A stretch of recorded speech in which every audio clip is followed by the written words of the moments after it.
ಕಾಂಗ್ರೆಸ್ ಒಳಬೇಗುದಿಯಿಂದ ಸರ್ಕಾರವು ಪತನವಾಗಬಹುದು ಅಂತ ಸಂಸದ ಜಗದೀಶ್ ಶೆಟ್ಟರ್ ಹೇಳಿದ್ದಾರೆ. ರಾಜ್ಯ ಸರ್ಕಾರದಲ್ಲಿ ಸಿಎಂ ಡಿಸಿಎಂ ಸೃಷ್ಟಿ ಚರ್ಚೆ ನಿರಂತರವಾಗಿ ನಡೆದಿದೆ. ಕಾಂಗ್ರೆಸ್ ಪಕ್ಷದ ಶಾಸಕರಿಂದಲೇ ರಾಜ್ಯ ಸರ್ಕಾರದ ಪತನವಾಗುತ್ತೆ. ಸಾಕಷ್ಟು ಹಗರಣಗಳಾದರೂ ಅವುಗಳನ್ನು ಮುಚ್ಚಿ ಹಾಕುವ ಕೆಲಸಗಳಾಗ್ತಿವೆ. ಸರ್ಕಾರ ಈ ಬಗ್ಗೆ ಗಂಭೀರವಾಗಿ ತೆಗೆದುಕೊಂಡಿಲ್ಲ ಅಂತ ವಾಗ್ದಾಳಿಯನ್ನ ನಡೆಸಿದ್ದಾರೆ. ಮತ್ತು ಭ್ರಷ್ಟಾಚಾರ ಮಿತಿ ಮೀರಿ ಹೋಗ್ತಾ ಇರೋದ್ರ ಬಗ್ಗೆ ಜನರಲ್ಲಿ ಒಂದು ರೀತಿ ಚಿಗುಪ್ಸೆ ಮತ್ತು ಈ ಸರ್ಕಾರದ ಬಗ್ಗೆ ದ್ವೇಷ ಇದಾಗ್ತಾ ಇದೆ. ಈಗಾಗಲೇ ಕಾಂಗ್ರೆಸ್ಸಿನ ಶಾಸಕರೇ ಆಕ್ರೋಶಗೊಂಡಿದ್ದಾರೆ. ಯಾವ ಸಂದರ್ಭದಲ್ಲಿ ಅವರು ಎಕ್ಸ್ಪೋಸ್ ಆಗ್ತಾರೆ ಗೊತ್ತಿಲ್ಲ, ಎಕ್ಸ್ಪ್ಲಾಯ್ಟ್ ಆಗ್ತಾರೆ ಗೊತ್ತಿಲ್ಲ. ಹೀಗಾಗಿ ಅಲ್ಲಿ ಈ ಸರ್ಕಾರಕ್ಕೆ ಏನಾದರೂ ಅಪಾಯ ಇದ್ದರೆ ಕಾಂಗ್ರೆಸ್ಸಿನ ಶಾಸಕರೇ ಅಪಾಯ ಮಾಡಬೇಕು ಹೊರತು ಮತ್ತು ಭಾರತೀಯ ಜನತಾ ಪಾರ್ಟಿಯಾಗಲಿ ಮತ್ತೊಂದು ಯಾರು. ಕಾಂಗ್ರೆಸ್ಗೆ ಸ್ಪಷ್ಟ ಬಹುಮತವೇನೋ ಇದೆ, ಆದರೆ ವಿಶ್ವಾಸ ಮತ ಇಲ್ಲ ಅಂತ ಸಿಟಿ ರವಿ ಲೇವಡಿಯನ್ನ ಮಾಡಿದ್ದಾರೆ. ವಿಶ್ವಾಸ ಮತ ಇಲ್ಲದೆ ಇರೋದ್ರಿಂದ ಅಭದ್ರತೆ ಕಾಡ್ತಿದೆ. ರಾಜ್ಯದ ಜನರ ವಿಶ್ವಾಸದ ಜೊತೆಗೆ ಪಕ್ಷದ ಶಾಸಕರ ವಿಶ್ವಾಸವನ್ನು ಕಳೆದುಕೊಂಡಿದ್ದಾರೆ ಅಂತ ಕಿಡಿಕಾರಿದ್ರು. ಇನ್ನು ಸರ್ಕಾರ ಬೀಳುತ್ತೋ ಇಲ್ವೋ ಗೊತ್ತಿಲ್ಲ, ಆದರೆ ಮನೆ ಹಾಳು ಮಾಡುವ ಕೆಲಸ ಮಾಡಬೇಡಿ ಅಂತಷ್ಟೇ ಹೇಳ್ತೇನೆ ಅಂತ ಮೈಸೂರಿನಲ್ಲಿ ಗುಡುಗಿದ್ರು. ಕಾಂಗ್ರೆಸ್ನಲ್ಲಷ್ಟೇ ಅಲ್ಲ, ಬಿಜೆಪಿಯಲ್ಲೂ ಕುರ್ಚಿ ಕದನ ಜೋರಾಗಿದೆ. ಕಾಂಗ್ರೆಸ್ನಲ್ಲಿ ಬೀದಿ ಜಗಳ ಆದರೆ ಬಿಜೆಪಿಯಲ್ಲಿ ಆಂತರಿಕ ಕಲಹ ಹೆಚ್ಚಾಗಿದೆ. ಹಾಲಿ ನಾಯಕತ್ವ ಬದಲಾವಣೆಗೆ ವಿರೋಧಿಗಳ ತಂತ್ರಗಾರಿಕೆ ಮಾಡ್ತಿದ್ದಾರಂತೆ. ವಿಜೇಂದ್ರ ಅಶೋಕ ನಾಯಕತ್ವದ ಬಗ್ಗೆ ಅಪಸ್ವರ ಎತ್ತಿರುವ ವಿರೋಧಿ ಬಣ ಲೋಕಸಭೆ ಚುನಾವಣೆಯಲ್ಲಿ ನಿರೀಕ್ಷಿತ ಫಲಿತಾಂಶ ಬಂದಿಲ್ಲ ಅಂತ ವರಿಷ್ಠರಿಗೆ ವರದಿ ಸಲ್ಲಿಸಲು ತಯಾರಿಯನ್ನು ನಡೆಸಿದ್ದಾರಂತೆ. ಈ ಬಗ್ಗೆ ಸೀಕ್ರೆಟ್ ಸಭೆ ನಡೆಸಿರುವ ಬಿಎಲ್ ಸಂತೋಷ್ ಅವರು ವಿಜೇಂದ್ರ ಆರ್ ಅಶೋಕ್ ವಿರುದ್ಧ ವರಿಷ್ಠ ನಾಯಕರಿಗೆ ವರದಿಯನ್ನ ಸಲ್ಲಿಸಲು ತಯಾರಿಯನ್ನ ನಡೆಸಿದ್ದಾರಂತೆ. ರಾಜ್ಯದಲ್ಲಿ ಲೋಕಸಭಾ ಚುನಾವಣೆಯಲ್ಲಿ ಸೋಲಾಗಿರುವ ಕ್ಷೇತ್ರಗಳ ಮಾಹಿತಿ ಹಾಗೂ ಸರ್ಕಾರದ ವಿರುದ್ಧ ಹೋರಾಟ ಮಾಡಲು ಬಿಜೆಪಿ ವಿಫಲವಾಗಿದೆ ಅಂತ ವರಿಷ್ಠರಿಗೆ ಮಾಹಿತಿಯನ್ನು ನೀಡಲು ನಾಯಕರು ತೆರೆಮರೆಯ ಕಸರತ್ತು ಮಾಡ್ತಿದ್ದಾರಂತೆ. ಬೆಳಗಾವಿ ಜಿಲ್ಲೆಯ ಹಾರೂಗೇರಿ ಪಟ್ಟಣದಲ್ಲಿ ಸಂಸದರ ಅಭಿನಂದನಾ ಸಮಾವೇಶ ನಡೆಯಿತು. ಸಮಾವೇಶದಲ್ಲಿ ಸ್ವಪಕ್ಷದ ಶಾಸಕ ಮಹೇಂದ್ರ ತಮ್ಮಣ್ಣವರ ವಿರುದ್ಧ ಸಚಿವ ಸತೀಶ್ ಜಾರಕಿಹೊಳಿ ಗುಡುಗಿದ್ರು. 33,000 ಲೀಡ್ ಕೊಟ್ಟಿದ್ದೇನೆ ಎಂದಿದ್ದೀರಿ. ಕುಡಚಿ ಒಂದೇ ಊರಲ್ಲಿ 18,000 ಮತಗಳು ಬಂದಿವೆ. ಕಳೆದ ಬಾರಿ ನಿಮಗೆ ಬಿದ್ದ ಮತಗಳು ಬಿಜೆಪಿಗೆ ಹೋಗಿವೆ. ಎಲ್ಲಾ ಕಡೆ ಮೋಸ ಆಗಿದ್ದಾರೆ. ನಾವು ಗೆಲ್ಲುವುದು ಕಠಿಣ ಆಗುತ್ತೆ. ನಮ್ಮನ್ನು ಸೋಲಿಸಲು ಎಲ್ಲಿಂದ ಡೈರೆಕ್ಷನ್ ಬಂದಿದೆ ಎಂದು ನನಗೆ ಗೊತ್ತಿತ್ತು. ತಪ್ಪಾಯಿತು ಎಂದು ಒಪ್ಪಿಕೊಂಡು ಸರಿಪಡಿಸಿಕೊಳ್ಳುವುದು ಒಳ್ಳೆಯದು. ನಿಮಗೆ ಟಿಕೆಟ್ ಕೊಡಿಸಿ ಸಪೋರ್ಟ್ ಮಾಡಿದ್ವಿ, ನೀವ್ಯಾಕೆ ಹೀಗೆ ಮಾಡಿದ್ರಿ?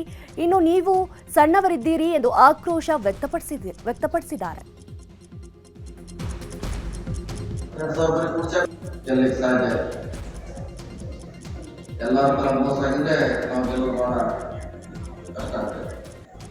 ಅದಕ್ಕಾಗಿ ಯಾರೇ ಚುನಾವಣೆ ಇಲ್ಲ ನಾವೆಲ್ಲ ಜನಸೇವೆ ಮಾಡಬೇಕು. ನಾವು ನೋಡಿ ಯಾರೇನು ಮಾಡ್ಯಾರ ಯಾರಿಲ್ಲ, ನಾವು ಸುಮ್ಮನೆ ಆರೋಪ ಮಾಡಲಿಕ್ಕೆ ನಮ್ಗೇನು ಖಾಲಿ ಇಲ್ಲ. ಈ ರಾಜ್ಯದ ಚನ್ನಪಟ್ಟಣ ಉಪಚುನಾವಣೆಯಲ್ಲಿ ಗೆಲುವಿನ ನಗೆ ಬೀರುವುದಕ್ಕೆ ಪಣ ತೊಟ್ಟಿರೋ ಡಿಸಿಎಂ ಡಿಕೆ ಶಿವಕುಮಾರ್ ಮೇಲಿಂದ ಮೇಲೆ ಚನ್ನಪಟ್ಟಣ ಪ್ರವಾಸ ಮಾಡ್ತಿದ್ದಾರೆ. ಬೈ ಎಲೆಕ್ಷನ್ ಘೋಷಣೆಗೂ ಮೊದಲೇ ಡಿಕೆಶಿ ಫುಲ್ ಅಲರ್ಟ್ ಆಗಿಬಿಟ್ಟಿದ್ದಾರೆ. ಉಪಚುನಾವಣೆಯನ್ನ ಪ್ರತಿಷ್ಠೆಯಾಗಿ ಪರಿಗಣಿಸಿರುವ ಡಿಕೆಶಿ ಇಂದಿನಿಂದ 3 ದಿನಗಳ ಕಾಲ ಚನ್ನಪಟ್ಟಣದಲ್ಲಿ ಪ್ರವಾಸವನ್ನ ಕೈಗೊಂಡಿದ್ದಾರೆ. ಜನಸಂಪರ್ಕ ಸಭೆ ಮೂಲಕ ಜನರನ್ನ ಕಾಂಗ್ರೆಸ್ನತ್ತ ಸೆಳೆಯಲು ಡಿಕೆಶಿ ಕಸರತ್ತನ್ನು ನಡೆಸಿದ್ದಾರೆ. ಹೀಗಾಗಿ ಮತ್ತೆ ಇವತ್ತು ಡಿಕೆ ಶಿವಕುಮಾರ್ ಚನ್ನಪಟ್ಟಣದಲ್ಲಿ ರೌಂಡ್ಸ್ ಹಾಕಲಿದ್ದಾರೆ. ವಾಲ್ಮೀಕಿ ನಿಗಮ ಹಗರಣದ ತನಿಖೆ ಚುರುಕುಗೊಂಡಿದೆ.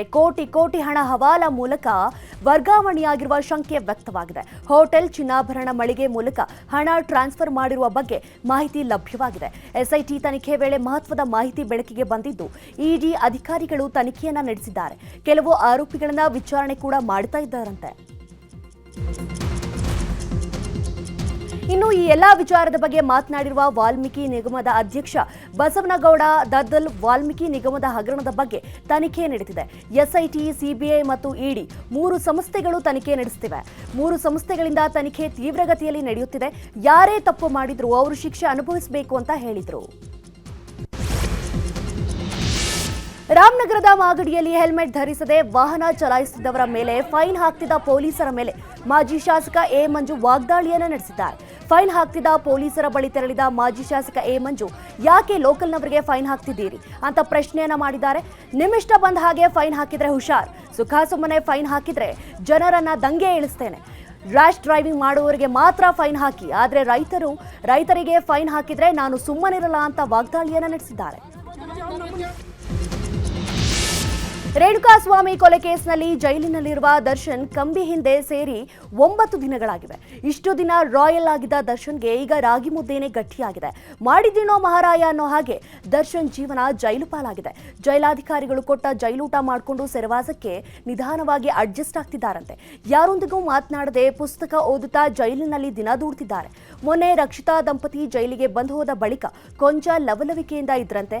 ಆದ್ರೀಗ ಮಗನ ನೆನಪು ಕಾಡ್ತಿರೋ ಹಿನ್ನೆಲೆ ಜಾಕೆಟ್ನ ಹಿಡಿದುಕೊಂಡು ಕಣ್ಣೀರು ಹಾಕ್ತಿದ್ದಾರಂತೆ. ರೇಣುಕಾಸ್ವಾಮಿ ಕೊಲೆ ಕೇಸ್ನಲ್ಲಿ ಜೈಲು ಸೇರಿರುವ ದರ್ಶನ್ ಪರ ಹಂಸಲೇಖ ಬ್ಯಾಟ್ ಬೀಸಿದ್ದಾರೆ. ಮಂಡ್ಯದಲ್ಲಿ ಮಾತನಾಡಿದ ಅವರು, ದರ್ಶನ್ ನನ್ನ ಮಗು ತಪ್ಪು ಮಾಡಿದರೆ ತಂದೆ ಎಷ್ಟು ನೋವು ತಿಂತಾನೋ ಅಷ್ಟೇ ನೋವು ನಾನು ತಿಂದಿದ್ದೀನಿ. ನಾವು ಆತ ಕೊಟ್ಟಿರೋ ಕೊಡುಗೆಯನ್ನ ನೋಡೋಣ. ಮೇಲಿದ್ದವರು ಕೆಳಗೆ ಬೀಳಲೇಬೇಕು ಎಂಬ ಮಾತಿದೆ. ಆದರೆ ಹಾಗಾಗೋದು ಬೇಡ. ಕೆಳಗೆ ಬಿದ್ದವರು ಮೇಲೇಳಲು ಸಾಧ್ಯವಿದೆ. ಜೊತೆಗೆ ಕಲಾವಿದರಾಗಿ ಸ್ಕಿಟ್ ಅನ್ನ ಸ್ಕ್ರಿಪ್ಟ್ ಮಾಡಬೇಕು. ದ್ವೇಷವನ್ನ ಕ್ಯಾರೆಕ್ಟರ್ ಮಾಡಬೇಕು. ನಿಜ ಜೀವನದಲ್ಲಿ ಸ್ಕ್ರಿಪ್ಟ್ ಆಗಬಾರ್ದು, ಕ್ಯಾರೆಕ್ಟರ್ ಸಹ ಆಗಬಾರ್ದು. ಇದು ಕಲಾವಿದರ ಕರ್ತವ್ಯ ಅಂತ ಕಿವಿಮಾತನ್ನ ಹೇಳಿದ್ರು.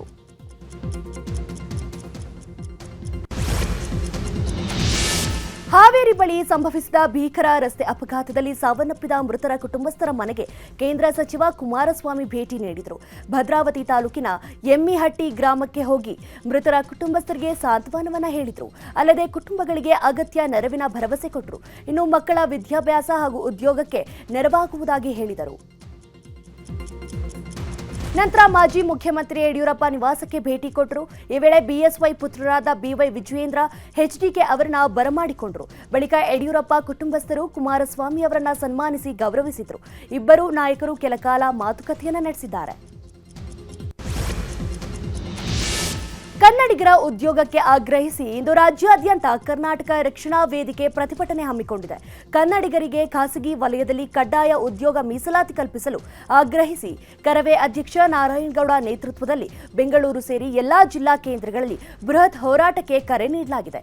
ಇತರೆ ರಾಜ್ಯಗಳಿಂದ ಉದ್ಯೋಗ ಅರಸಿ ಬೆಂಗಳೂರಿನತ್ತ ವಲಸೆ ಬರುವವರ ಸಂಖ್ಯೆ ಹೆಚ್ಚಳವಾಗಿದೆ. ಖಾಸಗಿ ವಲಯಗಳಲ್ಲಿ ಕನ್ನಡೇತರರಿಗೆ ಹೆಚ್ಚಿನ ಉದ್ಯೋಗ ಅವಕಾಶ ನೀಡಲಾಗುತ್ತಿದೆ. ಹೀಗಾಗಿ ಕನ್ನಡಿಗರಿಗೆ ಅನ್ಯಾಯವಾಗ್ತಿದೆ ಅಂತ ಪ್ರೊಟೆಸ್ಟ್ಗೆ ಮುಂದಾಗಿದ್ದಾರೆ. ಕಾನೂನು ಸುಧಾರಣೆಯ ಮಹತ್ವದ ಮೈಲಿಗಲ್ಲು ಇಂದಿನಿಂದ ಚಾಲ್ತಿಗೆ ಬರಲಿದೆ. ಬ್ರಿಟಿಷ್ ಕುರುಹುಗಳನ್ನು ಒಂದೊಂದಾಗಿಯೇ ಅಳಿಸಿ ಹಾಕ್ತಿರೋ ಕೇಂದ್ರ ಸರ್ಕಾರ ನ್ಯಾಯಾಲಯ ಪ್ರಕ್ರಿಯೆಯಲ್ಲಿ ಹೊಸತನ ಒಗ್ಗಿಸಿಕೊಳ್ಳುವ ನಿಟ್ಟಿನಲ್ಲಿ ಮತ್ತೊಂದು ಮಹತ್ವದ ಹೆಜ್ಜೆ ಇಟ್ಟಿದೆ. ಹಳೆಯ ಕಾನೂನುಗಳಿಗೆ ಬದಲಾವಣೆ ಮಾಡಿ ರೂಪಿಸಲಾದ ಹೊಸ ಕಾನೂನು ಇಂದಿನಿಂದ ಜಾರಿಗೆ ಬರಲಿವೆ. ವಿಕಸಿತ ಭಾರತ ಆಶಯವನ್ನ ನ್ಯಾಯಾಂಗ ವ್ಯವಸ್ಥೆಯಲ್ಲೂ ಜಾರಿಗೊಳಿಸುವ ನಿಟ್ಟಿನಲ್ಲಿ 2023ರಲ್ಲೇ ಹೊಸ ದಾಖಲೆ ಮಸೂದೆ ಮಂಡಿಸಲಾಗಿತ್ತು. ಇತ್ತೀಚೆಗೆ ಈ ಕಾಯ್ದೆಗಳಿಗೆ ರಾಷ್ಟ್ರಪತಿ ದ್ರೌಪದಿ ಮುರ್ಮು ಕೂಡ ಅಂಕಿತ ಬಿದ್ದಿದ್ದು, ಇಂದಿನಿಂದ ಐಪಿಸಿ ಬದಲು ಕ್ರಿಮಿನಲ್ ಅಪರಾಧ ಕಾನೂನು ಜಾರಿಯಾಗಲಿದೆ. ಕನ್ನಡಿಗರ ಮೆಚ್ಚಿನ ನಿಮ್ಮ ನ್ಯೂಸ್ 18 ಕನ್ನಡ ಈಗ ವಾಟ್ಸ್ಆಪ್ನಲ್ಲಿಯೂ ಲಭ್ಯ.